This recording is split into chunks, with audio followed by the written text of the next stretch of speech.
Hello my dear students. So ये JEE Main paper 2 discussion है, model paper 2। और इसमें जो भी क्वेश्चंस आपको लिए गए हैं वो मोर और लेस जेईई मेन स्टैंडर्ड के क्वेश्चन हैं, या नहीं तो उससे थोड़े से लेवल ऊपर के क्वेश्चंस होंगे, जो आपके जेईई एडवांस के प्रिपरेशन के लिए भी काफी बेनिफिशियल होगा अगर आप सारे क्वेश्चंस को समझते हुए करते जाते हैं या आप अंडरस्टैंडिंग लेवल पे उसको बिल्ड कर लेते हैं।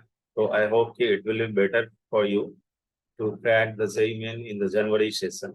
So let's have a look of the first question. It is this is first segment, section A, in which you have the maximum marks, 80 marks. इसमें जो है इस सेक्शन में आपके पास जो है इसी तरह का फॉर्मेट जेई मेन में होगा, जिसमें फर्स्ट सेक्शन में हमारे पास 20 क्वेश्चंस होंगे और 80 मार्क्स का होगा, और जो सेकंड सेक्शन होगा उसमें 10 क्वेश्चन होंगे जो कि आपको 40 मार्क्स का होगा। ये 5 क्वेश्चन उसमें से आपको बस बनाना है, तो 20 मार्क्स का उसमें कंसिडर्ड होगा। तो 10 क्वेश्चन में से हमें बस 5 क्वेश्चन बनाने होंगे जो इसमें सेक्शन बी में आएगा, और ये एग्जैक्ट फॉर्मेट आपको जेईई मेन में पूछा जाएगा जनवरी में। और क्वेश्चन का स्टैंडर्ड बिल्कुल इससे या इससे बिलो ही होगा, इससे ज्यादा नहीं। Let's have a look of the first question. ये क्वेश्चन जो है आपको प्रोजेक्टाइल से है, और इसमें क्या दिया हुआ है कि body is projected with velocity v1 from the point A at an angle 30 degree above the horizontal. तो ये जो हॉरिजॉन्टल प्रोजेक्टाइल है उसका आपको दिया हुआ है कि 30 डिग्री से यहाँ पे v1 से प्रोजेक्ट कर रहे हैं। At the same time another body is one vertically upward from the point B which is with velocity v2। दूसरा जो है यहाँ से आपको प्रोजेक्ट किया जा रहा है, पहला यहाँ से ए से और दूसरा बी से किया जा रहा है। The point B lies vertically below the highest point P of the trajectory of the first body। तो जो इसका फर्स्ट बॉडी का ट्रेजेक्टरी आप देख रहे हैं यहाँ पे, इसका मैक्सिमम पॉइंट जो अचीवेबल है वो P पॉइंट है, उसके जस्ट बिलो से B जो है फायर किया जा रहा है। यानी कि B जहां से फायर किया जा रहा है ये R/2 पोजीशन होगा पॉइंट A से, और इधर इसका R/2 होगा जहां पे R क्या है, रेंज है। अब बोल रहा है कि both the bodies meet at the highest point P, then the V1 by V2 क्या होगा। तो जो जब बॉडी यहाँ पे मीट कर रहा है P पॉइंट पे, तो इसका मतलब है कि जितना देर में पहला बॉडी यहाँ पहुंच रहा होगा उतना ही देर में ये भी बॉडी यहाँ पहुंच रहा होगा, यानी कि दूसरा बॉडी। तो पहले बॉडी को ए से पी पे जाने में जो टाइम लगेगा that we call time of ascent, and it will be, जो इसका वेलोसिटी से प्रोजेक्ट किया गया है साइन कंपोनेंट यहाँ पे साइन 30 एंड डिवाइडेड बाय जी। ये टाइम लगेगा कि इसको पहले वाले बॉडी को, हम लोग टाइम निकालते हैं जब भी टाइम ऑफ एसेंट के लिए, तो इसमें ये होता है आपको यू वाई बाय, यहाँ पे जी है तो ये जी हो जाएगा। और अगर हमें टाइम ऑफ फ्लाइट निकालना होगा तो उसके लिए हम लोग यूज करते हैं 2u/g, acceleration due to gravity. तो इस केस में हमें ये साइन 30 कितना होगा, हाफ हो जाएगा, तो it is v1 divided by 2g। अब जिस बॉडी को आपने फेंका है इस यहाँ से v2 से, तो ये जब इस जगह पे मीट कर रहा होगा b, जो इस जगह पे, तो इसको कितना टाइम लगेगा जाने में। तो दैट मीन्स इसके लिए जो है टाइम ऑफ एसेंट जो हो जाएगा, this is for 1 time and this is for 2। इसके लिए टाइम हो जाएगा, this is we can use this formula v is equal to u minus g t. तो यहाँ पे ये वेलोसिटी उस पॉइंट पे 0 हो जाएगा, तो इसके लिए जो टाइम लगेगा that t will be, it is u/g। तो ये टाइम पे जो है आपका t2 लगेगा यहाँ पे, और इसका जो वेलोसिटी है ये तो v2 है, तो दिस इज v2। तो इसके लिए टाइम लग जाएगा v2/g। अब ये दोनों टाइम को अगर हम इक्वेट करते हैं, क्यों टाइम इक्वेट होगा, क्योंकि दोनों मीटिंग पॉइंट जो है पी पे हो रहा है, दोनों पी पे मीट कर रहा है। तो दैट मीन्स कि दोनों को जो टाइम लगा होगा पी पे आने में वो टाइम सेम लगेगा। तो we can equate it, v1/2g is equal to v2/g। यहाँ से ये कट गया, तो हमें रेशियो निकालना था, कौन सा रेशियो निकालना है, इट इज v1/v2। तो यहाँ से आपको v1/v2 जो है ये हमें मिल गया, इट इज 2। तो v1/v2 जो हमें मिल गया यहाँ पे, ये 2 मिल गया। ऐसा कौन सा ऑप्शन मैच हो रहा है, तो ऐसा जो है ऑप्शन 3 मैच हो रहा है। So 3 will be correct option. The next question we are having, this is diverging beam of light from the point of source S. यहाँ से जो है रे जो है डाइवर्ज हो रहा है, इस डायरेक्शन में जा रहा है और इस डायरेक्शन में जा रहा है, और जो कि अल्फा एंगल बना रहा है दोनों डायरेक्शन में। At an angle alpha fall symmetrically on the glass slab. ये ग्लास स्लैब है जिसका थिकनेस आपको दिया हुआ है t। The angle of incidence of the two extreme rays are equal। जो ये angle of यहाँ पे जो दोनों रे बना रहा है एंगल, ये एंगल सेम है। If the thickness of the glass slab is t and its refractive index is n, then the divergence angle of incidence will be equal। जाएगा कैमरे के ग्लास स्लैब से, तो ये जब बाहर निकल रहा है उस केस में आपको पूछा जा रहा है कि जब ये रे जो एस सोर्स से निकल रहा है, ये तो लैटरल यहाँ पे शिफ्ट हो रहा है लाइट का, क्योंकि ये आपको ट्रांसपेरेंट ग्लास स्लैब से बाहर निकलेगा लाइट, तो उसमें लैटरल शिफ्टिंग होगा। बट इस केस में आपको पूछा जा रहा है कि बताओ कि डाइवर्जेंस एंगल क्या होगा इमर्जेंट बीम का, जो इमर्जेंट बीम होगा। तो हम लोग एक बार इसका जो है रे डायग्राम ड्रॉ कर लेते हैं, उसके बेसिस पे आप इसको सोच पाओगे। Let's have a look of the रे डायग्राम। ये मान लेते हैं कि आपका स्लैब है, जिस स्लैब का थिकनेस हमें दिया गया है, and refractive index is an here. अब यहाँ से एक सोर्स है जो कि जहाँ से लाइट निकल रही है, दिस सोर्स लाइट यहाँ पे फॉल हो रही है और इधर भी फॉल हो रही है, ये एंगल आपका हो गया अल्फा। और इस जगह पे नॉर्मल से जो एंगल बना रहा है, this is the angle of incident at this point, and यहाँ पे भी वही एंगल बन रहा है, इसमें आई एंगल ही बन रहा है।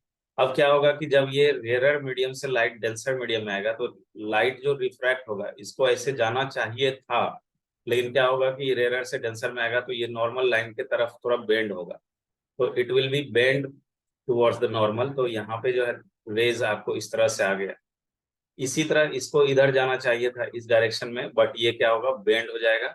और लेट्स इसको हम लोग इस तरीके से बेंड करते हैं कि ये आपको नॉर्मल की तरफ हो जाएगा। तो ये नॉर्मल से ये इसका रिफ्रैक्शन एंगल होगा और इसका भी रिफ्रैक्शन एंगल सेम होगा, क्योंकि यहाँ आई सेम है दोनों के लिए और दोनों के लिए रिफ्रैक्टिव इंडेक्स भी सेम। तो दोनों का जो एंगल ऑफ रिफ्रैक्शन होगा यहाँ पे वो सेम ही होगा। ठीक है, हमें एंगल ऑफ रिफ्रैक्शन से कोई मतलब नहीं है। मतलब किससे है?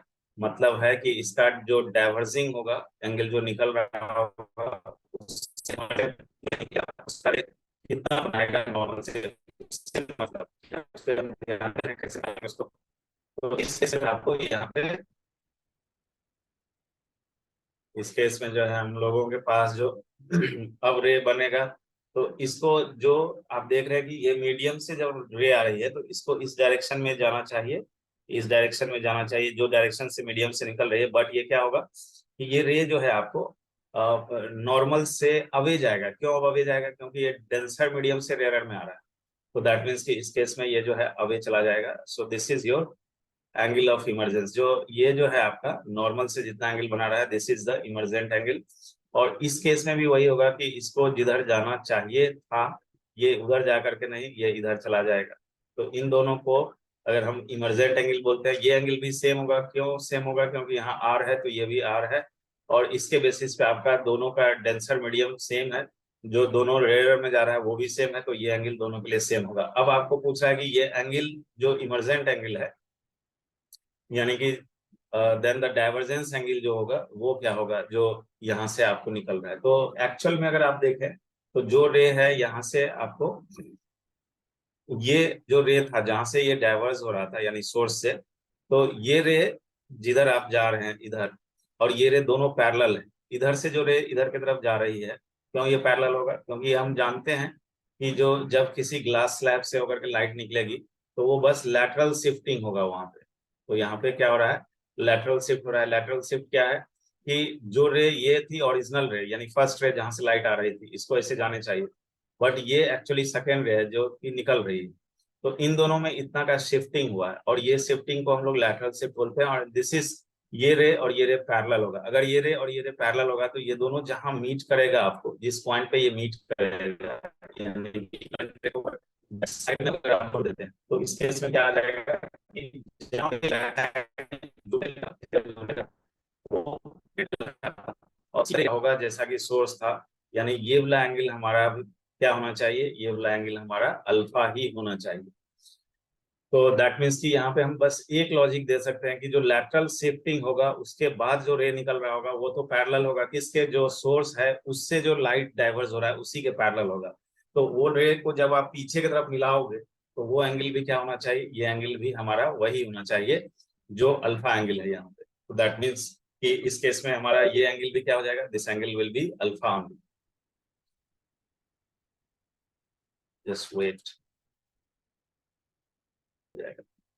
तो दैट मीन्स कि ये चीज, इस ये क्वेश्चन जो है आपको मेनली कंसेप्ट बेस्ड ही था कि हमारे पास जो ये एंगल बनेगा जो अल्फा ही होगा। So we have the alpha, here it is. क्योंकि जो रे आप देख रहे हो कि इससे जब ये डाइवर्ज होगा, ये सॉरी यहाँ पे जब ये बेंड होगा, इसके बाद जब ये बाहर निकलेगा तो इसको उसी डायरेक्शन में निकलना होगा जिस डायरेक्शन में ये चल रहा था, यानी कि ये पैरेलल होगा। तो इसको जब पीछे की तरफ आप मिलाएंगे तो ये वहीं पे मीट कर उसी तरह का डायग्राम होगा, जैसा ये है वैसा ही ये वाला भी होगा। तो ये एंगल और ये एंगल सेम होगा because of the symmetry nature here, so it is alpha only.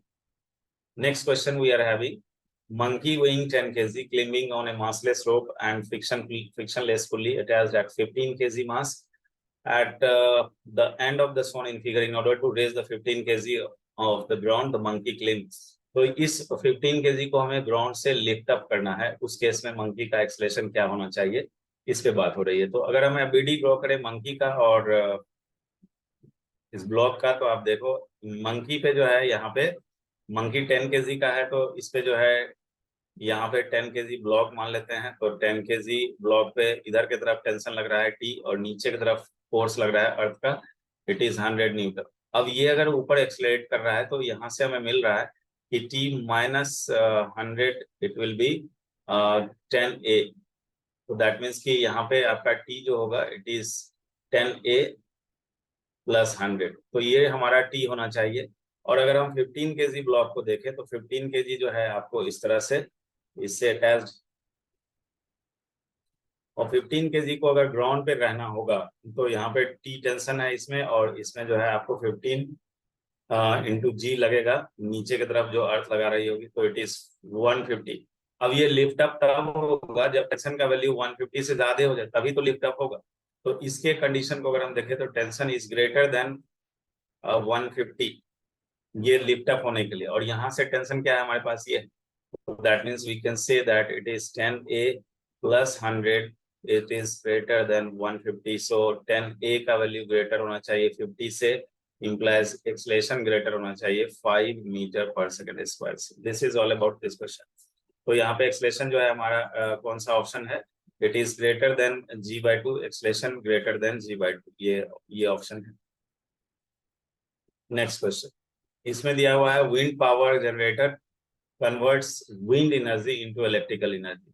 तो विंड पावर जनरेटर है आपको जो कि विंड एनर्जी को कन्वर्ट कर रहा है इलेक्ट्रिकल एनर्जी। और ओके, अब assume that the generator converts the fixed fraction of the wind energy intercepted by the blades into the electrical energy।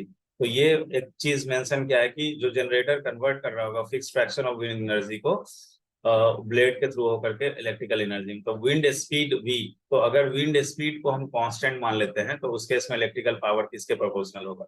तो जो विंड स्पीड आ रहा होगा ये आप जो विंड स्पीड ऐसा विंड क्या बोलते हैं आप, पावर जनरेटर यूज किया जाता है, आपको बहुत जगह इंडिया में यूज हो रहा है। तो विंड पावर जनरेटर यही है कि जो एक ऊपर में जो पंखे लगे होते हैं और उस पर काफी हाई स्पीड से अगर विंड आएगा तो उसके रोटेशन से जो है वहां पे जो विंड का एनर्जी होगा उसको टरबाइन को रोटेट करा करके इलेक्ट्रिकल एनर्जी कन्वर्ट कराया जाता है।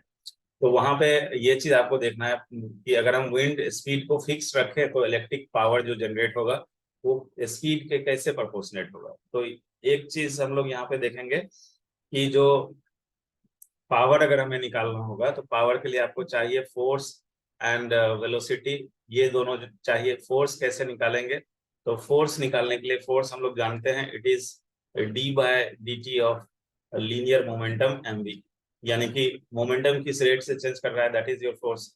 अब यहाँ पे v को अगर हम कांस्टेंट ले लेते हैं तो m ओनली वेरिएबल फैक्टर यहाँ पे आ रहा है, जो विंड का जो मास होगा जो वहां पे वेरिएबल होगा, तो इसका स्पीड को हम कांस्टेंट कर लेते हैं और dm/dt this is your force actually. तो यानी कि यहाँ पे अगर हम इस फोर्स के जगह v dm/dt रखें और यहाँ पे v रखे तो यहाँ v स्क्वायर आ रहा है आपको। अब बच रहा है dm/dt, आपको कैलकुलेट करना होगा कि dm/dt कैसे निकालेंगे। तो dm/dt है क्या, यहाँ पर कोई भी विंड अगर आ रहा होगा किसी पर्टिकुलर पार्ट में, यहाँ पे अगर एज्यूम कर रहे हैं तो मान लो कि विंड जो इस पार्ट में आ रहा है तो इसका मास का जो टाइम के रिस्पेक्ट में चेंजेस होगा वो कैसे निकालेंगे। तो इस पार्ट में जो विंड होगा मान लेते हैं कि उसका डेंसिटी रो है, तो डेंसिटी को लिख सकते हैं हम मास डिवाइडेड बाय वॉल्यूम। और वॉल्यूम निकालने के लिए अगर मान लेते हैं कि इसका area of cross section A है और यहाँ से यहाँ तक जो सेपरेशन है ये एल है, तो यानी वॉल्यूम को हम लोग कैसे निकालेंगे, it is m and area of cross section and L and rho it is। तो यानी मास को आप लिख सकते हो यहाँ पे डेंसिटी और एरिया इनटू लेंथ के टर्म में। अब यहाँ पे डेंसिटी चेंज नहीं कर रही है, एरिया चेंज नहीं कर रही है, बट विंड अगर एक जगह से दूसरी जगह मूव कर रही होगी तो इसका अगर हम मास को चेंज करेंगे तो इसका मतलब लेंथ चेंज कर रहा होगा। तो if you replace this dm by dt here, we can write the force, it will be, it is v square and d by dt of the mass factor which is rho a and L। अब इसमें change क्या कर रहा है, हम जान रहे हैं कि ये विंड का डेंसिटी है और जो पर्टिकुलर एरिया ऑफ सेगमेंट जिसमें विंड फ्लो कर रहा होगा that is not going to change, but wind के मास के वेरिएबिलिटी की बात करेंगे तो वहां पे लेंथ चेंज कर रहा होगा, एक जगह से दूसरी जगह मूव कर रही है तो ये लेंथ फैक्टर यहाँ बदल रही है। तो दैट मीन्स कि you can write here it is rho A v square and then d l by d t. अब इसके चेंज क्या कर रही है, लेंथ चेंज कर रही है, so it is rho A and it is v square, then we have dl by dt and dl by dt is nothing but the what we can say speed of wind, क्योंकि rate किस rate से ये आपका length जो है change कर रहा होगा that is called speed of wind here, so it is rho A and v q. तो ये जो है आपका ये पावर हो रहा है, this is power actually. So power को अगर हम देखें तो वी क्यू के प्रोपोर्शनेट यहाँ पे आ रहा है और जो ऑप्शन दिया गया है यहाँ पे आपको this is we Q in third option भी आ रहा है। सो चौथा क्वेश्चन कंप्लीट हो गया। Now this is fifth one. इसमें दिया है binary star system of masses m1 and m2 stars are rotating on a circle of radius r1 and r2 respectively under the mutual gravitational force of attraction. Time period of m1 is t1 and time period of m2 is t2. Then how you can relate time period with the mass or the radius factor, it is given to you। अब इसमें है क्या, binary star system जब भी आपको दिया जाएगा तो इसमें आपको क्या सोचना है, इसको इस तरीके से आप इंटरप्रेट करें। मान लेते हैं कि यहाँ पे एक मास है बाइनरी स्टार का जिसका मास m1 है और ये जो है आपको अपने ये इसका रेडियस है, इसका रेडियस हमें दिया हुआ है, दिस इज r1। और दूसरा जो बाइनरी स्टार है उसको मान लेते हैं यहाँ पे है, इसका मास m2 है और ये अपने रेडियस में घूम रहा है, यहाँ पे मान लेते हैं इसका रेडियस जो है ये r2। दैट मीन्स कि अगर हम बाइनरी सिस्टम को यानी दो मास सिस्टम को अगर लोकेट करें यहाँ से यहाँ के बीच में, इन दोनों के बीच में, तो इन दोनों का जो है यहाँ पे एक सेंटर ऑफ मास होगा और सेंटर ऑफ मास पोजीशन कहाँ होगा, लेट्स हैव अ लुक। इन दोनों को अभी हम ये सर्किल को हटा दे रहे हैं सो दैट की पिक्चर बनाने में दिक्कत नहीं हो। तो मान लेते हैं कि ये आपका m1 और m2 पोजीशन है और दोनों का अपना अपना रेडियस है जिसपे वे मूव कर रहे हैं r1 एंड r2, इसका r2। अब इन दोनों का जो है कहीं ना कहीं एक जगह सेंटर ऑफ मास पोजीशन होगा depending upon the mass of the binary system. मान लेते हैं कि ये पोजीशन सेंटर ऑफ मास का है, यानी यहाँ centre of mass, centre of mass अभी इसका जो है फिक्स्ड हो गया, तो centre of mass is not changing at all. अब इस सेंटर ऑफ मास के अबाउट जो है ये वाला मास जो है रोटेट कर रहा है और सेंटर ऑफ मास के अबाउट ये वाला मास जो है रोटेट कर रहा है। तो इसके अबाउट अगर ये डिस्टेंस की हम बात करें तो ये इसका हो गया r1 और इसके लिए ये हो गया r2, यानी कि दोनों मास के बीच का जो डिस्टेंस है आपका वो d हो रहा है and d here it is we can say r1 plus r2, that is the separation between the two mass. ये सेंटर ऑफ मास पोजीशन है यहाँ पे और ये डिस्टेंस जो है r1 है। तो दैट मीन्स कि ये अगर मूव कर रहा होगा तो इसके अबाउट यहाँ से इस तरीके से ये मूव कर रहा है, ये हो गया r1 का पाथ और इसके लिए जो है सेंटर ऑफ मास पोजीशन ये है, ये r2। तो यानी इसके अबाउट अगर ये मूव करेगा ये वाला ब्लॉक तो ये आपको इस तरीके से ये r2 है तो ये सेंटर मानते हुए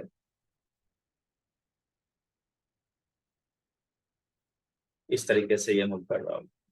तो दैट मीन्स कि ये r2 यहाँ पे सेंटर मानते हुए इसके रेडियस r2 हो गए और इस सेंटर को मानते हुए इसके रेडियस r1 हो गए, इस तरह से मूव कर रहा है।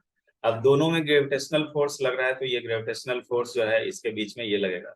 अब यहाँ पे एक चीज हम लोग जानते हैं centre of mass concept basis पे कि जो m1 r1 होगा सेंटर ऑफ मास के अबाउट ये m2 r2 हो जाएगा, क्योंकि सेंटर ऑफ मास कंसेप्ट में ये आप पढ़ चुके हैं कि जो मास मोमेंट होता है सेंटर ऑफ मास के अबाउट दैट मीन्स की summation of mass and the position vector ये 0 होता है। तो उसी के बेसिस पे हमने लिख लिया कि जो सेंटर ऑफ मास है इससे m1 कितना डिस्टेंस पे r1, तो इसका मास मोमेंट जो है m1 r1 हो गया और इसके लिए m2 r2 और सेंटर ऑफ मास के रिस्पेक्ट में इसका पोजीशन वेक्टर नेगेटिव साइड है तो दोनों को अलजेब्रिक सम करोगे तो जीरो करोगे तो एक निगेटिव M1R1 होगा, दूसरा M2R2 पॉजिटिव होगा, and this you will get here.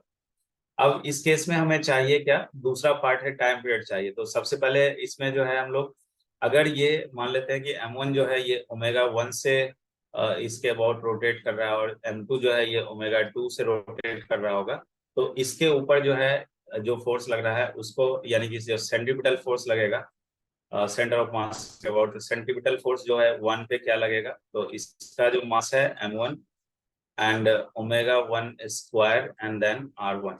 दूसरे के लिए सेंट्रीपिटल फोर्स क्या लगेगा, this is F centripetal force and this is M2 omega 2 square R2, ये लगेगा। अब यहाँ से ये चीज पार्ट आप देख पा रहे हैं कि जो सेंट्रीपिटल फोर्स है यहाँ पे, एक तो M1 और ये जो ग्रेविटेशनल फोर्स लग रहा है इस पे, this is what we can say, दोनों ब्लॉक सेंटर ऑफ मास से देख रहे हैं जो फोर्सेस लग रहा है M1 और M2 पे, तो वो फोर्स जो है दोनों पे क्या होगा, वो इक्वल फोर्स हो जाएगा। इसकी जो सेंट्रीपिटल फोर्स लग रहा है उस पे this Fc1 is equal to Fc2, इसके बेसिस पे आपके पास क्या आ गया कि जो M1R1 omega 1 square, this is M2R2 omega 2 square. अब M1R1 और M2R2 तो हमने पहले ही इक्वेट कर लिया है सेंटर ऑफ मास कंसेप्ट के बेसिस पे। तो यहाँ पे जो आपको आ रहा है दूसरा रिजल्ट वो ये आ रहा है कि omega 1 is equal to omega 2, this is what we are having. Omega अगर बराबर है तो इसके बेसिस पे हम बोल सकते हैं T1 क्या होगा, T2 के बराबर होगा। यानी कि यही बस एक फाइंड करना था कि क्या जो सेंटर ऑफ मास दोनों बाइनरी सिस्टम का हम लोग मान रहे हैं उसके अबाउट ओमेगा में रिलेशन अगर हम बिल्ड कर लेंगे तो हम टाइम पीरियड को रिलेट कर लेंगे यहाँ पे। तो दैट इज व्हाट यहाँ पे क्या होगा, T1 is equal to T2। अब दो नेक्स्ट क्वेश्चन हमारे पास है, T1 is equal to T2 किस ऑप्शन में है, पहले एक बार हम लोग ऑप्शन चेक कर लें। इस ऑप्शन में है, it is first option, so this will be correct. Next question you are having sixth one, तो इसमें क्या दिया है, 6 इक्वल resistance are connected PQR as shown in figure, the net resistance between net resistance will be maximum between PQ के बीच में, QR के बीच में, PR के बीच में, एनी ऑफ द टू। तो अगर हम PQ के बीच में निकालना चाहें नेट रेजिस्टेंस इस और इसके बीच में, ये सारे R हैं, ये R हैं और ये भी R है, सारे के सारे R हैं, तो यहाँ पे R/3 हो जाएगा और ये R/2 हो जाएगा, क्योंकि ये दोनों पैरेलल में है, ये तीनों पैरेलल में है। तो पैरेलल में जो है आपको रेजिस्टेंस का वैल्यू घटेगा, जितना पावर पैरेलल में लगा हुआ है उसका R/n फैक्टर हो जाएगा, यहाँ 2 है तो R/2 R/3 और ये R हो जाएगा। अब हमें चाहिए कि जो P और Q के बीच में है उसके बीच में इक्विवेलेंट निकालें। तो जब आप P और Q के बीच में निकालोगे तो यहाँ से P है और यहाँ Q है, ये R है, और ये R/3 हो गया, और यहाँ से ये वाला जो है रेजिस्टेंस R/2 हो गया यहाँ पे। तो अगर हम बैटरी जोड़ेंगे, यानी P और Q के बीच में अगर आप बैटरी जोड़ते हैं तो इसमें क्या होगा कि जो करंट यहाँ आ रहा होगा और जो करंट इसमें जाएगा, जो R/3 में करंट जाएगा वही करंट R/2 में जाएगा, यानी R रेजिस्टेंस अगर हम P और Q के बीच में निकालेंगे तो ये दोनों सीरीज में हो जाएगा, ये दोनों सीरीज में हो जाएगा और फिर R से पैरेलल हो जाएगा। तो दैट मीन्स कि ये हो जाएगा R parallel R/3 plus R/2, इसको हम लोग निकाल लेते हैं। तो यहाँ से R/3 इसका एलसीएम हो जाएगा 6, सो it is 2R plus 3R and R parallel होना चाहिए। तो इसको अगर आप सिंपलीफाई करोगे तो it is 5R/6, so it is 5/6R and R, ये पैरेलल होना चाहिए। पैरेलल में हम लोग कैसे निकालते हैं, प्रोडक्ट बाय एडिशन। तो यहाँ पे ये आ जाएगा आपको R into 5/6R divided by R plus 5/6R, 5/6R। तो यहाँ से R को अगर हम कॉमन ले लें तो ये एक R कट जाएगा, नीचे जो बच रहा है ये 11/6 हो रहा है, ऊपर में जो है 5/6 है और नीचे में 11/6 है। तो दैट मीन्स कि यहाँ से 6 गेट कैंसिल आउट और फिर बच जाएगा 5/11R। तो इसको इसको कट कर देते हैं 6 को, तो ये हो रहा है 5/11R। तो PQ के बीच में आपको मिल चुका है। अब हमें चाहिए दूसरा इसमें QR के बीच में। तो QR के बीच में अगर हम लोग करेंगे तो फिर ये R और ये सीरीज में हो जाएगा और फिर ये इससे पैरेलल में होगा। तो सीरीज में कितना निकल रहा है, तो अगर हम R इसके बीच में निकाल रहे हैं, ये है QR के बीच में। तो QR के बीच में अगर आप निकालोगे तो इस केस में R प्लस r/3 ये सीरीज में हो जाएगा, और इसको पैरेलल में करना है r/2। तो ये रहेगा this is 3 + 1 it is 4/3 r parallel r/2। तो r/2 डिवाइडेड बाय 4/3 प्लस 1/2, और दोनों का r को कॉमन ले लिए तो r कट जाएगा। तो यहाँ से जो न्यूमरेटर फैक्टर यहाँ पे आ रहा है आपको, दिस इज 4/3r, जो न्यूमरेटर फैक्टर है 4/3r है, और जो डिनोमिनेटर फैक्टर है इसमें आपको 6 आ जाएगा, और यहाँ से अगर हम लोग इसको सिंप्लीफाई करेंगे तो ये 8 हो जाएगा, प्लस ये 3 हो जाएगा। तो दिस इज, और ऊपर में क्या है 4/3 और 1/2, तो ये 4/6 है यहाँ पे। So this we are getting 4/6r, और नीचे में हो रहा है 6/11, तो 6 कट गया। यहाँ पे आपको आ रहा है दिस इज 4/11r। तो ये वाला जो है ज्यादा अभी इससे ये तो हमें दिख रहा है।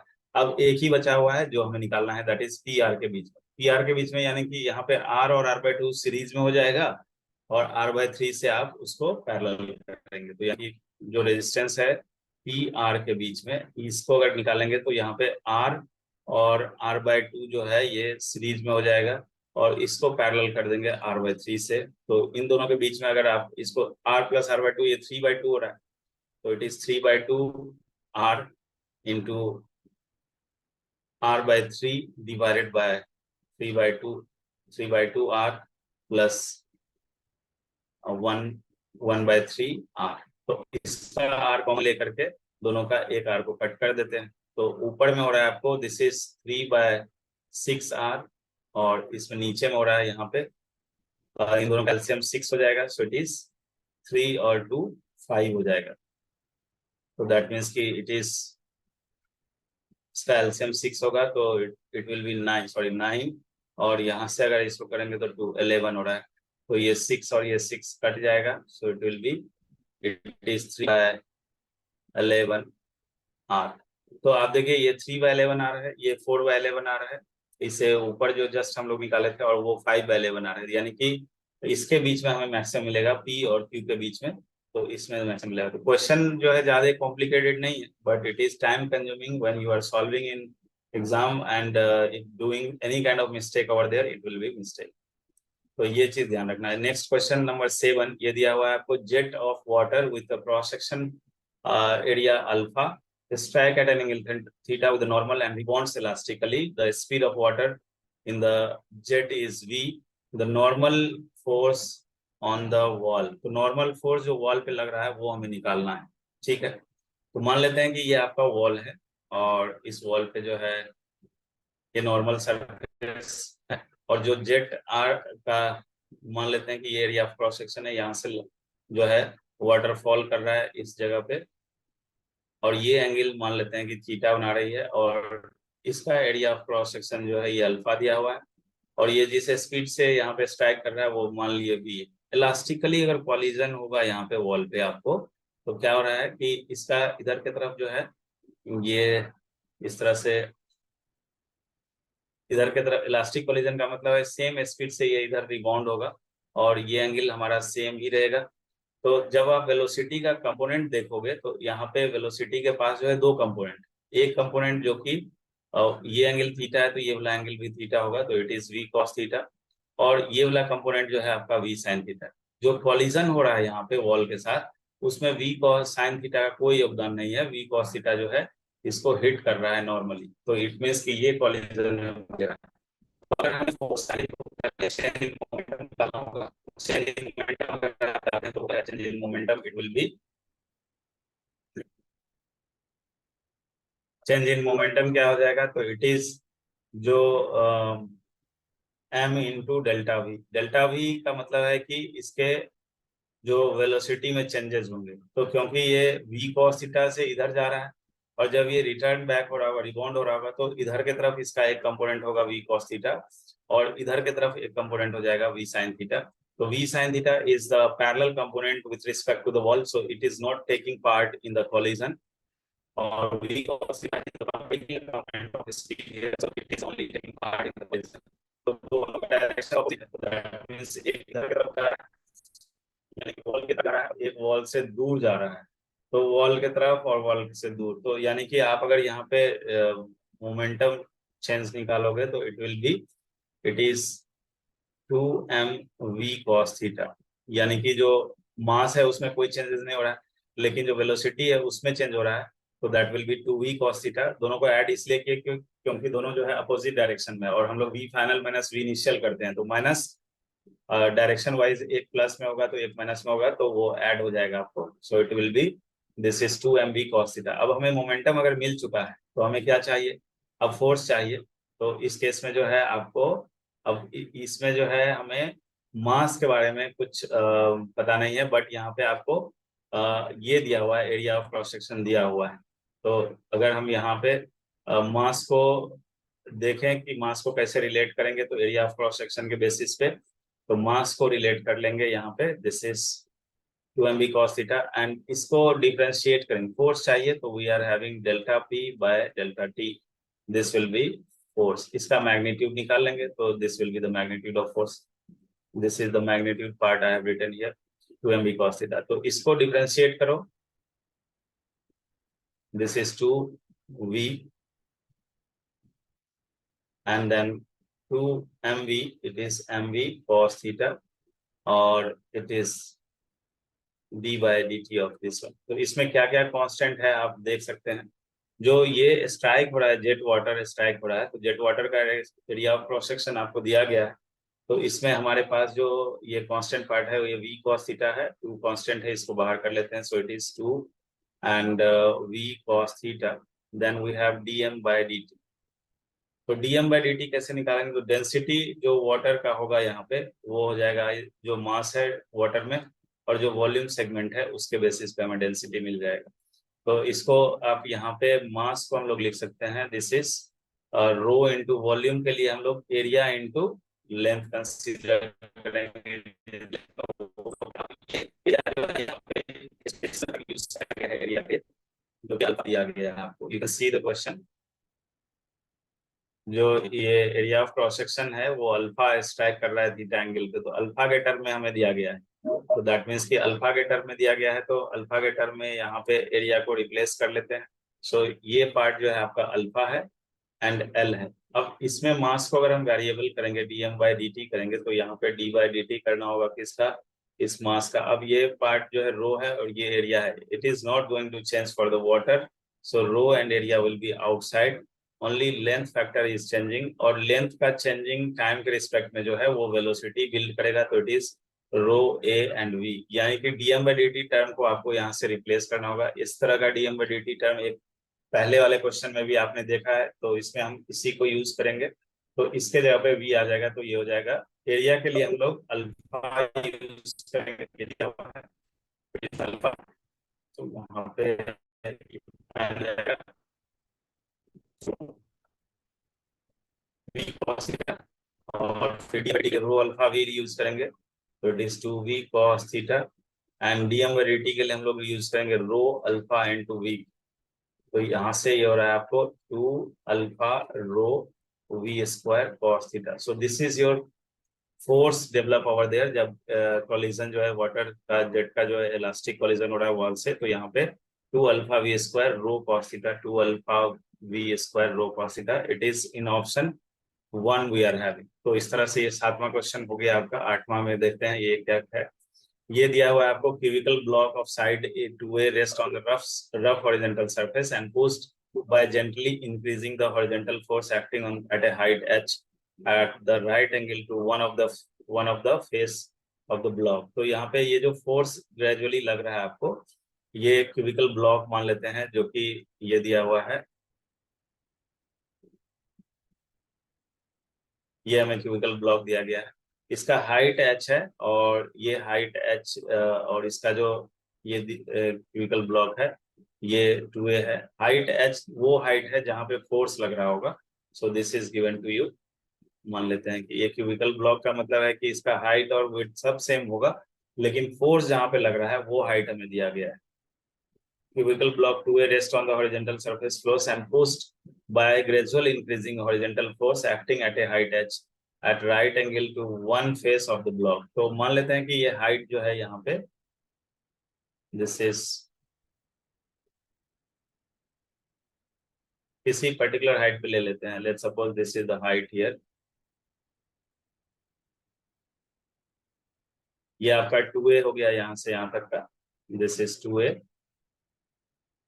और इस जगह पे इस पे फोर्स लग रहा है यहाँ पे, ये यहाँ पे इस ग्राउंड से हाइट लगा, ये हमें दिया गया। अब बोल क्या रहा है आपको कि एफ को ग्रेजुअली इंक्रीज कर रहे हैं, ये जो कॉन्टैक्ट यहाँ पे जो कॉन्टैक्ट बन पा रहा है, ये कॉन्टैक्ट जो है आपका रफ सरफेस है, यानी यहाँ पे इसका म्यू वैल्यू होगा, रफ सरफेस है। तो इस फोर्स के लगाने से इस ब्लॉक का टेंडेंसी होगा आगे की तरफ जाने का, तो इस पे फ्रिक्शन जो है पीछे की तरफ लग जाएगा। अब यहाँ पे फोर्स को जैसे जैसे ग्रेजुअली आप इंक्रीज करते जा रहे हैं हॉरिजॉन्टल फोर्स को एक्टिंग एट अटैच हाइट, तो उस केस में क्या हो रहा है कि फोर्स के बारे में ये दिया कि ये 90 डिग्री पे लग रहा है इस सरफेस से, and choose the correct option that the block will not slip before toppling. तो ब्लॉक जो है ये आपको स्लिप नहीं करे बिफोर टपलिंग, दैट मीन्स कि जो टपलिंग होगा उस कंडीशन को हमें निकालना है कि टपलिंग के लिए क्या करे, स्लिप नहीं करे ब्लॉक, ये चीज समझना है कि टपलिंग के लिए क्या हो। तो अगर यहाँ पे टपलिंग होगा तो फॉर टपलिंग क्या होना चाहिए, टपलिंग होगा तो आपको ये देखना है कि ये फोर्स को जैसे जैसे आप बढ़ा रहे हो बढ़ा रहे हो बढ़ा रहे हो, तो इसका मतलब है कि इस फोर्स के कारण से कहाँ पे टपलिंग हो सकता है। तो इस पॉइंट को अगर हम लोग इंस्टेंटेनियस एक्सिस ऑफ रोटेशन लगा दें कि इस पॉइंट के अबाउट टपलिंग हो जाए, तो दैट मीन्स की टपलिंग इस पॉइंट के अबाउट हो सकता है। तो इस फोर्स को ग्रेजुअली आपको क्या करना है, इंक्रीज करना है, ग्रेजुअली इंक्रीज करते करते करते, तो एक बार क्या होगा, पहले फोर्स जैसे ही आपने लगाया तो फ्रिक्शन इसको बैलेंस कर लेगा और फ्रिक्शन के कारण से ये टपल नहीं करेगा। लेकिन एक टाइम होगा जब आप फोर्स को बढ़ाते जा रहे हो बढ़ाते जा रहे हो बढ़ाते जा रहे हो, तो इसका मतलब ये हुआ कि ये फोर्स ये ब्लॉक जो है स्लीप ना करके टपल कर जाए, तो वो तब हो सकता है जब जो कॉर्नर पे है आपका पॉइंट कांटेक्ट में उसके अलोंग जो है हमें नॉर्मल को लेना हो जाए, यानी कि नॉर्मल जो है इस जगह पे हो जाए, तो उस केस में हम लोग इसको यूज कर सकते हैं कि आपका टपलिंग जो है जब नॉर्मल शिफ्ट होकर के इस पॉइंट पे आ जाएगा, उसके बाद जो है आप यहाँ से, यानी कि नॉर्मल जो है सेंटर जो पॉइंट है सेंटर ऑफ मास पॉइंट है उसके अबाउट ना होकर के नॉर्मल शिफ्ट होगा, क्योंकि हम लोग एक फोर्स लगा रहे हैं यहाँ पे, तो प्रेशर का जो डिस्ट्रीब्यूशन होगा ग्राउंड पे वो इक्वल नहीं होगा जो ग्राउंड के कांटेक्ट में है। तो धीरे धीरे नॉर्मल शिफ्ट होगा, नॉर्मल शिफ्ट होते होते होते होते एक कॉर्नर पे जब आ जाएगा, इसके बाद ये टपल का चांसेस हो सकता है। तो अगर टपल होगा यहाँ पे तो हमारे पास क्या क्या फोर्सेस हैं, यहाँ पे mg लग रहा है और इधर फोर्स F लग रहा है, इधर फ्रिक्शन लग रहा है और इधर नॉर्मल लग रहा है, यानी इस पॉइंट के अबाउट अगर हम O मान लेते हैं जिसको इंस्टेंटेनियस एक्सिस ऑफ रोटेशन बोल रहे हैं, तो इस पॉइंट के अबाउट आपका फ्रिक्शन और नॉर्मल का टॉर्क तो जीरो हो जाएगा, यानी बच रहा है फोर्स F और mg बच रहा है। F और mg के कारण से यहाँ पे टॉर्क हमें निकालना है, यानी कि अगर जो टॉर्क लगा रहा है F और जो टॉर्क mg लगा रहा है, इसमें अगर F का टॉर्क ज्यादा हो जाए तो ये टपल कर जाएगा, mg का टॉर्क उसको बैलेंस कर रखा रहेगा, तो उस केस में जो है टपल नहीं करेगा। तो टपलिंग के लिए टॉर्क ड्यू टू जो एक्सटर्नल फोर्स F है it is greater than torque due to mg होना चाहिए, किस पॉइंट के अबाउट, O के अबाउट, O के अबाउट। तो टॉर्क ड्यू टू O जो है आपका O के अबाउट अगर देखें तो O का इस फोर्स के परपेंडिकुलर डिस्टेंस जो हमारे पास है वो H, तो टॉर्क ड्यू टू F हो जाएगा F into h is greater than torque due to mg क्या होगा, तो ये साइड लेंथ जो है आपका यहाँ से यहाँ तक का 2a, mg centre of mass पे लग रहा है, यानी ये डिस्टेंस जो है यहाँ से परपेंडिकुलर जो है a है, तो यानी टॉर्क ड्यू टू जो होगा ये mg इंटू a हो जाएगा, this is what we can say. अब यहाँ से हम लोग देख पा रहे हैं कि इसके बेसिस पे आप जो है यहाँ से f का वैल्यू क्या होना चाहिए, ग्रेटर देन होना चाहिए ये mg a divided by h, इसके ग्रेटर होना चाहिए तो टपल हो जाएगा। अब जो आप F लगा रहे हो ये तो हॉरिजॉन्टल फोर्स है और इधर की तरफ फ्रिक्शन फोर्स है, तो इस फोर्स की अगर हम बात करते हैं तो यहाँ पे क्योंकि स्लिपिंग नहीं हो रहा है टपल हो रहा है, तो मैक्सिमम जो फोर्स होगा यानी यहाँ पे फ्रिक्शन जो होगा that maximum force force is, तो ये जो है आपका उसके तो ये फ्रिक्शन से ज्यादा होना चाहिए तभी ये टपल करेगा उस केस में। तो दैट मीन्स कि हम लोग उसका मिनिमम वैल्यू क्या ले सकते हैं, तो इसके बराबर लेंगे, तो यानी कि जिस समय F एफ का वैल्यू अगर ग्रेटर होगा एफ से तो यहाँ पे टपल होगा, तो दैट मीन्स कि टपलिंग के लिए आपके पास क्या है, F is greater then F. यहाँ पे एफ जो है ये ऑलरेडी ग्रेटर है, यानी कि अगर हम इस F को इसे तो ये greater है, तो उस केस में हमारे पास इस फोर्स को ले सकते हैं in terms of frictional force, and that we can write here it is mu mg, and this is greater than mg a by h। यहाँ से mg गेट कैंसिल आउट, तो जो यहाँ पे म्यू का वैल्यू हो रहा है, ये वैल्यू जो है हमारा a by h से ज्यादा होना चाहिए, a by h से ज्यादा होना चाहिए म्यू का वैल्यू। तो इस केस में आपको क्या पूछा गया है कि choose the correct option so that the block will slip before toppling. तो ब्लॉक विल स्लिप होना चाहिए बिफोर टपलिंग यहाँ पे, लेकिन अगर ये पूछता वो block will topple without slipping, तो उस केस में हमारे पास ये कंडीशन है, ये कंडीशन है फॉर टपलिंग, ये टपलिंग कंडीशन है, यानी कि म्यू का वैल्यू क्या होना चाहिए सो दैट कि ब्लॉक स्लीप करे टपलिंग से पहले। तो म्यू का वैल्यू ये हो जाएगा, block will sleep before टपलिंग।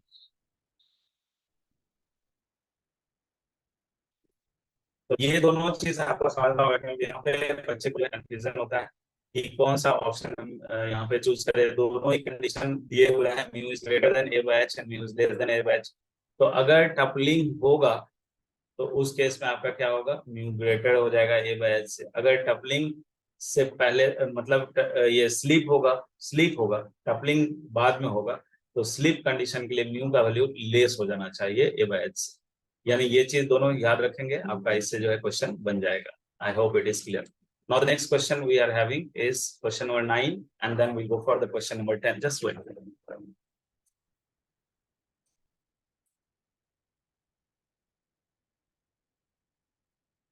So this is question number 9. Next question we are having a narrow tube common completely.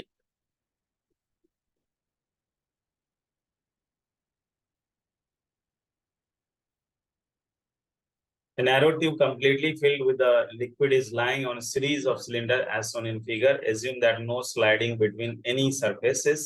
Choose the correct value of the acceleration of the cylinder for which liquid will not come out of the tube from anywhere. तो यहाँ पे ये चीज आपको दिया गया है कि नैरो ट्यूब कंप्लीटली फिल्ड है। ये नैरो ट्यूब आप देख पा रहे हैं, इसमें फिल्ड है, और जो इधर ओपन पार्ट है और इधर ओपन पार्ट है, और ये सिलेंडर के ऊपर रखा गया है। जो सिलेंडर जो है यहाँ से आप देख रहे हैं कि इसका एक्सलेशन दिया हुआ है in the figure, assuming no sliding between any surfaces. तो स्लाइडिंग किसी भी सरफेस पे नहीं हो रहा होगा, यानी कि जो ये आपका सिलेंडर है और जो इसके ऊपर ट्यूब रखा गया है, इन दोनों के बीच में कोई स्लाइडिंग नहीं हो रहा है। यानी कि ये आपका सेंटर ऑफ मास पोजिशन जो है, ये इसका जो सिलेंडर्स का है, इसको आपको फिक्स रखना है, और इसके अबाउट ये रोटेट कर रहा होगा। That is only you need to consider here. Now choose the correct value of the acceleration of the cylinder for which the liquid will not come out of the tube from anywhere. तो liquid अगर come out नहीं होगा, इसके लिए आपको क्या acceleration होना चाहिए यहाँ पे, वो हमें चूज करना है। किसका एक्सलेशन क्या होना चाहिए, सिलेंडर का। तो अगर इस जगह पे जो एक्सलेशन है इसका अगर ए है, तो जो यहाँ पे कनेक्टेड है, आपको ये हम लोग पढ़ चुके हैं कि ये वाला जो है आप यहाँ पे ये सेंटर ऑफ मास का एक्सलेशन है। तो इस जगह का एक्सलेशन क्या हो जाएगा, तो जो सेंटर ऑफ मास का एक्सलेशन है और उसमें जो है आपको यहाँ पे तो हमारे पास रोटेशनल भी होगा, and that rotational will be if it is not what we can say it is sliding is not occurring here, so in that case यहाँ पे हम लोग इसका एक्सलेशन क्या लेंगे, 2a लेंगे।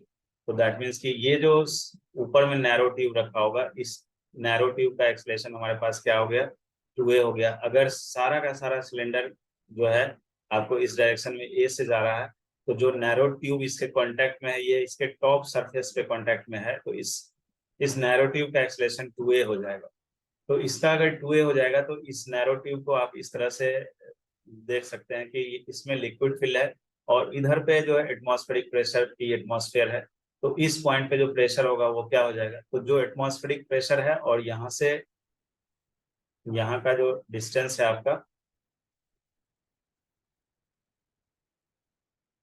ये डिस्टेंस यहाँ पे इस जगह पे प्रेशर क्या होगा, इस जगह पे ये तो ये सिस्टम ये एक्सीलरेटिंग है। तो जब कोई भी एक्सीलरेटिंग फ्लूइड आपको मूव कर रहा है किसी कन्फाइंड डब्बे में दिया हुआ है या सिलेंडर में दिया हुआ है या कुछ भी जिसमें कन्फाइंड ये मूव कर रहा है, हॉरिजॉन्टल डायरेक्शन में जा रहा है, तो जैसे जैसे आप हॉरिजॉन्टल डायरेक्शन में जिधर एक्सीलरेट कर रहा है इसके इस डायरेक्शन में बात करेंगे, तो यहाँ पे प्रेशर एटमॉस्फेरिक है, फिर यहाँ का प्रेशर बढ़ जाएगा, यहाँ का प्रेशर बढ़ जाएगा, यहाँ का प्रेशर बढ़ जाएगा, यहाँ का प्रेशर बढ़ जाएगा। ये किस पे डिपेंड करेगा? इसके लेंथ पे, या इस पॉइंट से इस पॉइंट पे कितना लेंथ पे है। तो यहाँ का प्रेशर हो जाएगा जो एटमॉस्फेरिक प्रेशर है, plus rho is the density of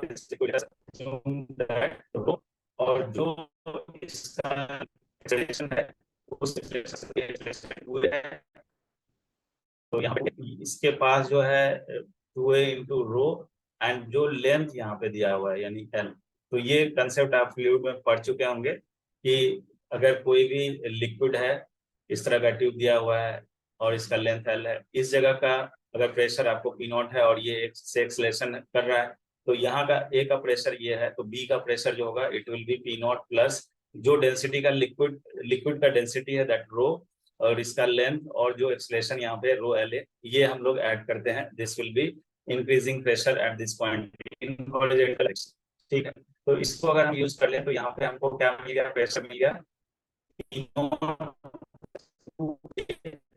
pressure जो है हाइट पॉइंट ऑफ व्यू से भी आप देख सकते हैं कि यहाँ पे जो दूसरा ट्यूब है वो एल टैप से जो जुड़ा है उसके बेसिस पे प्रेशर तो उसके बेसिस पे प्रेशर हो गया। तो it is this is the frequency है। यहाँ पे ये किया गया। अब यहाँ का प्रेशर जो है ये पी नॉट है और ये कितना हाइट नीचे आ रहा है? एच हाइट नीचे आ रहा है। तो यहाँ का प्रेशर जो होगा वो तो हाइट के बेसिस पे अगर हम लिखे तो it is P naught plus rho and g and h value, ये आपका जो है प्रेशर यहाँ पे होगा। तो एक ही जगह पे जो प्रेशर हमने एक्सलेशन के कारण से निकाला है ये वाला प्रेशर और ये वाला प्रेशर जो है, ये दोनों प्रेशर आपका क्या हो जाए? इक्वल हो जाए, और यहाँ से लिक्विड फ्लो, यहाँ से लिक्विड आउट नहीं होगा, यहाँ से लिक्विड आउट नहीं होगा। इस पॉइंट पे हमने प्रेशर को इक्वेट किया। तो इसके बेसिस पे आपको यहाँ पे बन जाएगा कि दोनों को अगर हम इक्वेट करेंगे तो दोनों में जो है आप पी नॉट और पी नॉट कट जाएगा, तो यहाँ से आपको rho G H is equal to rho L. तो ये कितना आ जाएगा? 2a rho L. इससे हमें ए निकालना है, तो यहाँ पे आ गया 2a रो एल। तो इसके बेसिस पे आपको यहाँ से ए निकल जाएगा। दिस ए विल बी, यहाँ पे रो और रो फैक्टर कट जाएगा, सो इट इज एक्सलेशन चाहिए, तो ये हो जाएगा this will B, this is ji H divided by 2l। तो यानी कि जी एच डिवाइडेड बाय 2l, ये आपका एक्सलेशन अगर हो जो सिलेंडर है उसका, तो इसके बेसिस पे लिक्विड जो है कम आउट नहीं होगा, आराम से जो है ये सिस्टम जा सकता है, इससे लिक्विड कम आउट नहीं होगा। इसको दूसरे तरीके से, this is one of the method जो कि कॉमनली थिंकिंग मेथड है जिसको आप सोच सकते हैं। इसका दूसरा टेक्निक भी था कि यही कंसेप्ट को आप ऐसे सोच सकते थे कि इस तरह का एक कंटेनर है और हमने यहाँ पे जो ट्यूब रखा हुआ है, इस ट्यूब का एक्सलेशन हमने सिलेंडर के बेसिस पे 2a ले लिया है और ये एंगल को थीटा ले लो, और यहाँ पे जो ट्यूब लगा हुआ वो इस तरीके का, इस तरीके से रखा हुआ है। अब इस केस में जो है इससे लिक्विड बाहर ना आए या इससे लिक्विड बाहर ना आए, इसका मतलब है कि यहाँ पे ये लेंथ एल है और ये लेंथ एच। तो इस केस में इस तरह का हम लोग क्वेश्चन बहुत सारा जो है फ्लूइड में किए हुए हैं कि टेन थीटा क्या होना चाहिए। टेन थीटा जो एक्सेलरेशन है it is 2a divided by G होना चाहिए। टेन थीटा का जो वैल्यू होता है वो एक्सेलरेशन बाय जी होता है, जिस एक्सेलरेशन से ये मूव कर रहा है। लिक्विड कम आउट नहीं हो इसके लिए टेन थीटा ये होना जरूरी है, इट इज 2a बाय जी। ठीक है, और इस डायग्राम में टेन थीटा क्या दिख रहा है आपको? It is h by L, so we can write here it is h by L. तो यहाँ से भी आपको एक्सलेशन आ जाएगा, it will be G H divided by 2l। तो ये जो है कंसेप्ट है, अपने कई क्वेश्चन एडवांस लेवल के बिल्ड किए गए हैं जिसमें ये कंसेप्ट को यूज किया गया है। यहाँ से हमें एक लाइन में क्वेश्चन बन रहा है, बहुत ज्यादा सोचने की जरूरत नहीं हो रही है।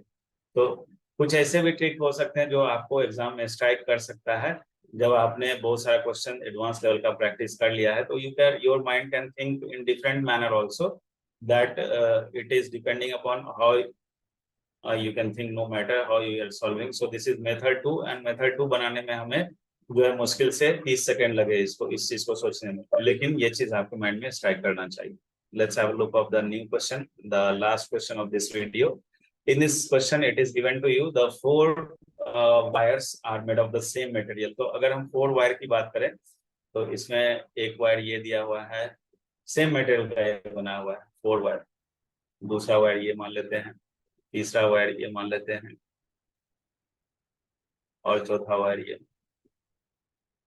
अब इसमें क्या बोल रहा है, choose the correct option in which wire will have the largest extension when the same tension is applied. तो एक तो वायर का नेचर सेम है ये हमें दे दिया, तो जब भी आप एक्सटेंशन वाली बात करोगे तो this is first wire, I am assuming here this is second wire, this is third wire and this is fourth wire.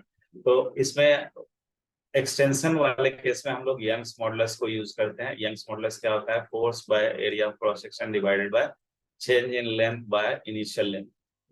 तो इस केस में हमें पूछा किसके बारे में गया है, एक्सटेंशन क्या होगा, हाईएस्ट लार्जेस्ट किसका एक्सटेंशन होगा. तो अगर एक्सटेंशन निकालना हो तो कैसे इसको लिखेंगे, F by A and then L by del L, और यहाँ से डेल एल का वैल्यू हमें आ जाएगा it is F L by Young's modulus into area of cross section. अब इस डेल एल का वैल्यू उसके लिए ज्यादा होगा क्योंकि ये एफ और वाई तो सेम रहेगा, सेम मटेरियल के कारण से यंग्स मॉडुलस सेम होगा और सेम टेंशन लगने के कारण से फोर्स सेम लग रहा होगा.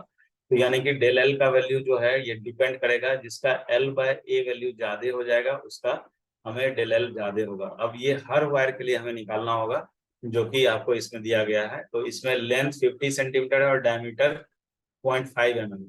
पहले केस में फर्स्ट वायर की बात अगर हम लोग करें तो इसके लिए लेंथ दिया हुआ है, it is first wire it is 50 centimeter and the diameter is 0.5 mm. तो ये 50 सेंटीमीटर है, it is 50 into 10 to the power minus 2 metre, और जो डायमीटर है ये दिया हुआ है 0.5 mm. ठीक है, तो ये डायमीटर है तो इसके बेसिस पे आपका जो रेडियस होगा वो डायमीटर बाय 2 हो जाएगा and it is 0.5 divided by 2 into mm का मतलब है -3 मीटर. तो अगर हमें रेडियस मिल गया तो इसका एरिया मिल जाएगा, तो इसको हम लोग L1 मान लेते हैं, D1 एंड A1 मान लेते हैं. तो ये जो है आपका एरिया वाइज क्या हो जाएगा, pi into R square. R जो हमें मिला है यहाँ पे 0.5 by 2 into 10 to the power minus 6, इसका स्क्वायर चाहिए. तो ठीक है, ये आ जाएगा दिस इज पाई. 0.5 का स्क्वायर जो होगा इट इज 0.25 डिवाइडेड बाय 2 का स्क्वायर एंड यहाँ पे 10 टू द पावर माइनस 3 था तो it is 10 to the power minus 6. ये वैल्यू और जो लेंथ है इन दोनों का रेशियो निकालते हैं. तो डेल्टा L1 जो होगा it is directly proportional to L1 divided by A1, और ये बराबर क्या हो जाएगा, L1 हमारे पास है 50 into 10 to the power of minus 2 divided by A1 क्या है, तो A1 ये वाला वैल्यू है, इसको pi into 0.25 into 10 to the power minus 6 और 4 इसका ऊपर लेके चले जाते हैं. तो यहाँ से इसको अगर आप सिंप्लीफाई करोगे तो यहाँ से इसको हम लोग ऊपर लेके चले गए, दिस इज 100, और ये जो है आपका 50 इंटू 2, यहाँ पे 25 से इसको कट कर देते हैं, 8 हो रहा है, और 10 टू द पावर यहाँ पे 2 है और ये कट जाएगा. सो ये आ रहा है आपको 8 बाय पाई, तो it is coming 8 by pi और 10 टू द पावर माइनस 4. तो ये हमें मिल रहा है डेल एल बाय एरिया का रेशियो, तो ये पर मीटर होगा यानी कि मीटर -1 होगा. This is what delta L, sorry delta L जो है वो तो यूनिट लेस है, जो हम लोग प्रोपोर्शनल रेशियो देख रहे हैं उसकी बात करते हैं, इसको यूनिट लेस ही रखते हैं. तो this is delta L value. ये फर्स्ट एक्सटेंशन मिला है आपको, दिस इज 8 बाय पाई. हम सबको पाई के टर्म में ही रखेंगे और 10 टू द पावर माइनस 4 में ही रखेंगे क्योंकि यही फीचर सब में यूज होगा. तो इसके बेसिस पे आपको सिंप्लीफाई करने में जल्दी होगा. डेल्टा L1 में मिल गया है. डेल्टा L2 की बात करते हैं, इसके लिए लेंथ दिया है 100 सेंटीमीटर और डायमीटर 1 mm. ठीक है, तो इसके लिए जो लेंथ है दूसरे केस में लेंथ जो है इट इज 100 सेंटीमीटर और जो डायमीटर 1 mm. तो जब लेंथ को हम लोग 100 सेंटीमीटर लेंगे, 100 सेंटीमीटर, तो इट इज 1 मीटर, और इसके लिए डायमीटर की बात करें तो ये 1 मिलीमीटर है, तो it is 10 to the power of -3 metre. तो इसका जो है रेडियस जो होगा, रेडियस R2 जो हो जाएगा, इट इज L2 D2। तो ये R2 क्या हो जाएगा यहाँ से R2 को अगर हम लोग निकालते हैं तो इसका आधा होगा, D2 का आधा हो जाएगा, तो इट इज 0.5 इंटू 10⁻³ तो इस केस में अगर आप डेल्टा L2 निकालोगे तो it is directly proportional to L2 divided by A2, और ये हो जाएगा आपको, दिस इज L2 कितना है, 1 मीटर है, और A2 कितना है, तो पाई R स्क्वायर, इसका स्क्वायर करेंगे तो इट इज 0.25 इंटू 10⁻⁻⁶ ये हो जाएगा। तो इसको सिंप्लीफाई करोगे तो ये हो जाएगा आपको 100, ऊपर में 25 ये कट जाएगा 4 से, तो it is 4 divided by pi into 10⁻⁻4 हमें चाहिए, तो इसका 400 कर लेते हैं और इसको -4 कर देते हैं, तो यानी ये 8/पाई हो रहा है, ये 400/पाई हो रहा है। पाई नीचे में सेम है तो इसका वैल्यू जो है हमें ज्यादा आएगा सेकंड केस में जो अभी है एक्सटेंशन। थर्ड केस में हम लोग देख लेते हैं। थर्ड केस में जो दिया गया है लेंथ और एरिया क्या दिया गया है, तो इस केस में लेंथ 200 सेंटीमीटर और डायमीटर 2 mm। तो इसके लिए लेंथ जो है, ये length L3 it is 200 centimetre, 200 centimetre मतलब 2 मीटर हो गया, और डायमीटर जो है ये D3 ये दिया हुआ है आपको, दिस इज 2 mm, यहाँ पे ये 2 mm। तो अगर हम 2 mm की बात करेंगे तो 2 इंटू 10⁻³ एंड इम्प्लाइज इसके लिए रेडियस जो हो जाएगा इट विल बी 1 mm, ये हो जाएगा। तो इसी के बेसिस पे हम लोग जो डेल्टा L3 चेक करेंगे, it is directly proportional to L3/A3, and ये किसके बराबर, L3 का वैल्यू हमारे पास 2 है, 2 मीटर है, और एरिया हो जाएगा पाई R3 का स्क्वायर, इसका स्क्वायर करेंगे तो ये 10⁻⁻6 हो जाएगा। सो this is 200 divided by pi into 10⁻⁻4। तो ये वाला पार्ट को हमने सबको कॉमन कर लिया, तो किसमें ज्यादा नंबर मल्टीप्लाइड होगा वो जो है ज्यादा होगा। यहाँ 200 आ रहा है, इससे पहले हमें 400 आया था, उससे पहले 8 आया था, तो अभी तक में जो है आपका 2 का जो है सबसे ज्यादा आ रहा है। द फोर्थ वन क्या है, फोर्थ वन में जो है, फोर्थ वन में हमें दिया गया है इसमें 300 centimetre and diameter is 3 mm। तो लेंथ जो है ये 300 सेंटीमीटर है, तो लेंथ फोर्थ केस में जो है 300 सेंटीमीटर का मतलब हो गया 3 मीटर, और जो डायमीटर है इस केस में ये आपको 3 mm, this is what, it is 3 mm। Let's have a check of this one, that diameter is 3 mm, yes. So diameter अगर 3 mm है तो इस केस में हमारे पास जो चेंज इन लेंथ एक्सटेंशन जो होगा L4, it is directly proportional to L4 by area of cross section 4 here, and that will be, it is 3 divided by area of cross section हो जाएगा पाई R स्क्वायर, इसका R कितना हो जाएगा, R4 जो है इट इज 3/2 इंटू 10⁻⁻3, तो इसका स्क्वायर, तो यहाँ पे स्क्वायर करेंगे तो ये 9, और ऊपर में 4 चला गया और नीचे में 10⁻⁻6, तो यहाँ पे इससे इसको कट करो तो 4/3 हो रहा है, और यहाँ से इसको करेंगे 10⁻⁻4 में बदलेंगे तो ये हो जाएगा आपको 400 डिवाइडेड बाय 3 पाई, तो 400 डिवाइडेड बाय 3 पाई, और ये जो है 10⁻⁻4 हो रहा है नीचे, तो दैट मीन्स 10⁻⁻4। तो इसको अगर आप चेक करते हैं 10⁻⁻4, यहाँ पे जो हमें मिला था ये, सॉरी, जो हमने यहाँ पे फर्स्ट में कैलकुलेशन किया था, इस केस में ये माइनस वाला पार्ट जो है ऊपर जाएगा तो ये +4 हो जाएगा, यहाँ पे ये +4 हो जाएगा। तो किस पार्ट में ज्यादा आ रहा है, ऊपर में जो है 8 इंटू 8/पाई आ रहा है 10⁻4, इसमें आ रहा है 400/पाई इंटू 10⁻4, इसमें आ रहा है आपको ये प्लस में जो है हो जाएगा 200/पाई इंटू 10⁻4, और इस वाले केस में जो लास्ट अभी हम लोग देख रहे हैं इसमें आ रहा है आपको इट इज 400/3, और ये जो भी वैल्यू आएगा फिर इसको हम लोगों को पाई से डिवाइड करना होगा, एंड देन वी हैव 10⁻4।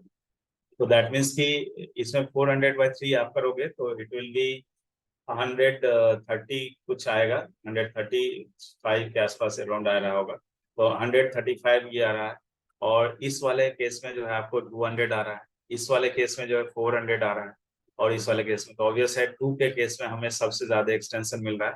तो जिस समय लेंथ इसका जो है 100 सेंटीमीटर है और डायमीटर 1 mm है, इस केस में हमें सबसे ज्यादा एक्सटेंशन होगा अगर हम सेम वायर को यूज करेंगे और सेम टेंशन लगा रहे होंगे, तो इस वाले केस में हमें सबसे ज्यादा एक्सटेंशन आएगा। So I hope this is okay. And इस वीडियो में हमने 10 क्वेश्चन को डिस्कस किया है। नॉर्मली जो है प्रीवियस वीडियो में आप देखे थे कि 5 क्वेश्चन का लॉट चल रहा था, बट अब जो वीडियो नेक्स्ट आएगा उसमें 10 क्वेश्चन। सो आपका सेक्शन ए जो है ये कंप्लीट हो जाएगा नेक्स्ट वीडियो में, and then the last segment will be having integer kind, so that will be the next video. So ये टेस्ट जो है आपको 3 वीडियो में आपका फिनिश हो जाएगा। I hope it is okay. Wish you all the best. Thank you. Stay connected.